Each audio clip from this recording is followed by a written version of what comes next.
فلا تطعهما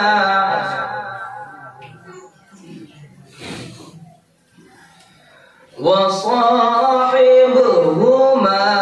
في الدنيا معروفا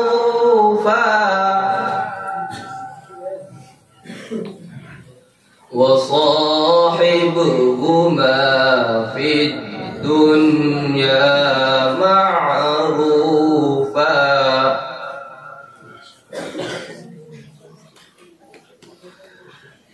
واتبع سبيل من أناب إلي ثم إلي مرجعكم فأنبئكم بما كنتم تعملون.